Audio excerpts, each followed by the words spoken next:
Hello, this is going to be a really good tutorial on how to lube the core of a Tornado V3 Standard and Tornado Flagship with the spring mechanism. Do you actually need to do this? Absolutely not. And the reason for that is because the spring looks like this on the puzzle. So you can see that it's completely enclosed inside of this plastic. And when you're turning the cube, you're not actually turning anything against the spring, so there's no necessary drag or anything of that nature. The best place to actually lube the spring, or rather the core, is here on this area right here where the core meets up with the center piece. So that's where most of the friction will be happening.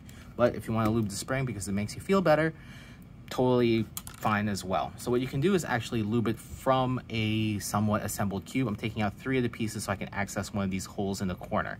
Next up, what we're going to do is we are going to turn it, the adjustment mechanism, until there's a gap, because sometimes here, I'm gonna try to get close and so you can see there is a piece of plastic there and you can't access the spring. But what you can do is you can just keep turning it, and eventually there will be a gap for you to put the lube through. So here's a gap, and I would just go through the gap from the side, and I would go through the gap in the spring, and then I would just squeeze the lube in like that.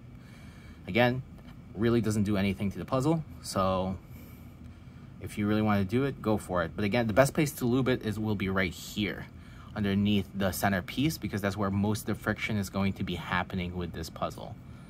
So I'm going to turn it upside down so you can kind of see that right here. That's where I would lube this puzzle, not on the spring, rather on that connection area. Hope that helps.